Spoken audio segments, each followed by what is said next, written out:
November 3rd, 2011. Warner Brothers backlot just after lunch. The California sun was beating down when time itself seemed to stop. Four crew members stood frozen in the parking lot, coffee cups halfway to their lips. A script supervisor had her hand covering her mouth. The first AD had stopped mid-stride, walkie-talkie silent. Nobody was moving. Because 30 feet away, Leonardo DiCaprio was pointing his finger at Clint Eastwood's chest, his face red with frustration, his voice carrying across the asphalt. And Clint Eastwood, sitting calmly with his arms crossed, had just said 5 words that would end their relationship forever. "Nope, we're done for the day." The silence that followed was absolute.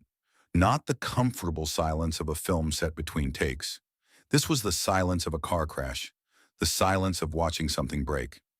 Sarah Chen, the script supervisor, would later tell friends she'd never witnessed anything like it.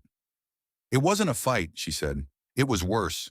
It was two titans realizing they could never work together, and we all just stood there watching." But to understand how one of Hollywood's brightest stars ended up in a showdown with one of its most legendary directors, you need to go back 3 months earlier. Back to the day when Leonardo DiCaprio thought he was about to make the performance of his career. August 12th, 2011. Leonardo DiCaprio held a screenplay he'd read 3 times in 2 days. J. Edgar, the story of J. Edgar Hoover, the man who built the FBI and kept secrets on everyone for nearly 50 years. This wasn't just another role. This was the character actors spend careers hoping to play. Complex, contradictory, spanning 5 decades of American history. The kind that wins Oscars. When Clint Eastwood's team reached out about Leo playing the lead, he didn't hesitate. His usual fee was $20 million. For this film, he agreed to $2 million. Working with Clint Eastwood was worth any sacrifice. "This is it," Leo told his closest friends. "This is the one where I disappear into the character completely. Hoover at 24, Hoover at 77, every stage." He had no idea how right he was, just not in the way he expected. First day of production was October 3rd. Leo arrived at 5:30 a.m. for 4 hours of makeup. The prosthetics for elderly Hoover were extensive, aging him 50 years. When he looked in the mirror, he barely recognized himself. He felt ready. This was going to be the performance that defined his generation. Then he walked onto set and met Clint Eastwood's method of filmmaking, and everything he thought he knew about acting was about to be challenged. "All right, folks, let's shoot this." Those were Clint Eastwood's first words to cast and crew on day 1. Not "good morning," just a simple directive that told everyone what kind of set this would be. Leo watched as Clint walked to his director's chair, sat down and nodded to the first AD. "We're ready." No rehearsal, no blocking, no discussion of emotional arc. Just, "let's shoot this." The cameras rolled. Leo delivered his lines. It was decent, nothing special. He was still finding the character, warming up. He expected Clint to say, "let's go again." Instead, Clint stood up. "Moving on. Next setup." Leo blinked. "That was the take?" Clint looked at him with those famous squinted eyes. "You did it, didn't you?" "Well, yes, but I thought—" "Then we're done. Next scene." The crew was already moving equipment. Everyone moved with practiced efficiency, like a machine. Leo stood there in his period costume, processing what had just happened. One take. That was Clint Eastwood's method. He'd heard the stories. Everyone in Hollywood knew Clint shot fast. But experiencing it was different. This wasn't just efficient filmmaking. This was a completely different philosophy. That night, Leo called his acting coach. "I think this might be a problem." Leonardo DiCaprio had spent 20 years building his craft around one principle: perfection through repetition. Take 1 was for finding the character. Take 2 was for discovering the moment. Take 3 was where magic happened. That's how he'd worked with Scorsese, with Spielberg, with every director who'd helped him create career-defining performances. Clint didn't work that way. Clint believed the first instinct was truest. "You either have it or you don't," he told the crew. "If you need 6 takes, you don't have it." For the first week, Leo tried to adapt. He prepared more extensively than ever. He arrived on set with every line memorized, every motivation mapped out. If he only got 1 take, it would be perfect. But method acting doesn't work that way. Method acting is about discovery in the moment, and that requires multiple attempts. On October 11th, day 7, they filmed a crucial scene where young Hoover confronts a suspect. Leo felt like he'd rushed the emotional build. The scene worked, but it could be better. Clint, Leo said carefully, could we try that once more? I think I can give you something stronger. Clint didn't look up from his monitor. It was good. We're moving on. I understand, but I really feel... Leo. Now Clint looked at him. You did fine. We got it. That's the take. The crew had stopped moving. Everyone was watching. Leo forced a smile. Okay, moving on. But inside, something was beginning to crack. October 24th, 2011. 3 weeks into production, they were ahead of schedule and under budget, which made executives happy. But Leo was struggling. Every scene felt incomplete. Every take felt like a rough draft. He was hitting marks, saying lines, doing technically good work, but he wasn't finding the depths he knew were possible. It's like painting a masterpiece with one brushstroke, he told Armie Hammer between setups. How are you dealing with this? Armie shrugged. I just do what Clint wants. He's been making movies since before we were born. But don't you want to try different approaches? Sure, but that's not what Clint's looking for. He wants authentic first reactions, raw truth, not polished performance. Leo understood the philosophy. He just didn't agree with it. The breaking point came on October 28th. They were shooting a major scene where elderly Hoover confronts Clyde Tolson about their relationship. 8 pages of dialogue, deeply emotional, the heart of the film. They rehearsed once. Then Clint said, let's get it. The cameras rolled. Leo poured everything in. But halfway through, he made a choice that wasn't quite right. He pushed through, finished. It was good, but not great. Cut, Clint said. Beautiful. That's a wrap on this scene. Leo's heart sank. Clint, I'd really like to try that again. No need, you nailed it. With respect, I don't think I did. I can do better. It was fine. We're moving on. The crew was already breaking down. Leo stood there watching his one chance disappear, and something inside shifted from frustration to anger. November 3rd, 2011. The day everything came to a head. They were shooting a scene in Hoover's office, a pivotal moment where Hoover receives devastating news. Leo had prepared for this more than any other scene. Take 1. Leo delivered with controlled intensity. It was good, but he could feel a different approach, something rawer. He needed another take. Cut. Perfect. Moving on. Clint, wait. Leo stepped forward. I'd like to try that differently. It was great. We got it. I understand, but I can give you something stronger. Just one more take. Clint sighed. Leo, we have 40 more setups today. We don't have time. I'm not asking for multiple takes on everything. I'm asking for one more on a crucial scene. This is the emotional center of the second act. The crew went silent. The answer is no, Clint said firmly. We're moving on. With respect, I'm the lead actor. I'm telling you I can do better.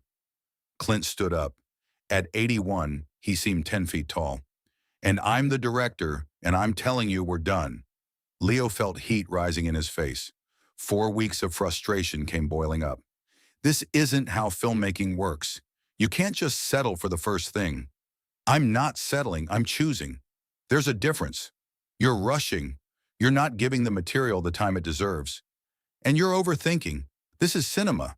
We capture moments. We don't manufacture them. They were face to face now. The entire crew frozen. I need another take. Leo's voice was tight, controlled, but everyone could hear the edge. I'm not giving you my best work if I can't explore. Clint's jaw was set. This is my set. I've been making movies for 50 years. Then why won't you let me act? The question hung in the air like smoke after a gunshot. Clint's expression didn't change. You are acting. You're just not performing. There's no difference. There's every difference. Acting is living truthfully. Performing is showing off. I don't need 15 different ways to cry. I need you to cry once, authentically, and move on. Leo's finger came up, pointing at Clint's chest. You're wasting my talent. I'm using your talent. I'm just not indulging your process. The words landed like a slap. Sarah Chen felt her hand move to cover her mouth. Marcus Williams froze. Even the grip stopped moving. This wasn't creative disagreement anymore. This was personal. I came to this project for $2 million, Leo said, voice shaking. 20 million less than my fee. Because I wanted to work with you. Because I respected you. And you're treating me like I don't know my craft. Clint didn't flinch. I treat everyone the same. Judy didn't complain. Army didn't complain. Only you. Because I actually care about the quality. Clint's eyes narrowed. Be very careful with your next words, son. The warning was clear. They'd crossed a line. And then Clint said the 5 words that ended everything. Nope, we're done for the day. Clint turned and walked off the set, just walked away, leaving 40 crew members in stunned silence. Leo stood there, fingers still pointing at nothing, face flushed with emotion and embarrassment. Because he'd just done the one thing you never do, challenged a legend in front of the crew. Sarah Chen was first to move. She touched his arm gently. Take a break. Get some water. Leo nodded mutely and walked to his trailer. The crew watched him go, then slowly began moving. But nobody spoke. The normal chatter had vanished. Marcus called the line producer. We're wrapped for the day. It's only 2:30. We've got 6 more hours scheduled. Clint called it anyway. That night, Leo sat in his hotel room, staring at the wall. He'd worked with Scorsese, Spielberg, Tarantino, Nolan. And he'd never had a confrontation like this. But something about Clint's method, about being denied the chance to perfect his craft, had pushed him to a breaking point. His phone rang. His agent. What happened on set today? How did you already hear? Leo, this is Hollywood. I heard 20 minutes after. Talk to me. Leo explained everything. His agent listened. Okay, she said finally. Tomorrow you go back. You apologize, you finish professionally, and then you never work with Clint Eastwood again. November 4th, Leo arrived on set at 5:30 a.m. When he walked onto the soundstage, the crew looked at him with careful, neutral expressions. Nobody mentioned yesterday. Clint was already in his director's chair, reviewing the shot list. He glanced up when Leo approached. Morning, Clint said evenly. Morning, Leo replied. That was the extent of their interaction for the rest of production. They finished J. Edgar on December 15, 2011. 39 days total, under budget, ahead of schedule. Exactly how Clint always made movies. The work was professional. The results were good. The film received decent reviews, critics praising Leo's transformation, but noting an emotional distance. Leo knew why. You can't act with your whole heart when it isn't in it. At the wrap party, Leo appeared for exactly 1 hour. He shook hands with crew, thanked them, and left. Clint was across the room. They never spoke. 6 months later, summer 2012, Leo received a call. Clint was developing A Star is Born. He wanted Leo for the lead. Leo didn't hesitate. No. You don't want to hear about it? I don't want to work with him again. Ever. Leo, it's a great role. I don't care. Find me something else. 2 weeks later, Quentin Tarantino offered him Django Unchained, a role that would let him take risks, try multiple takes, explore every dark corner. He took it immediately. A Star is Born eventually went to Bradley Cooper in 2018, 8 Oscar nominations. Leo never looked back. In the years that followed, both men moved on.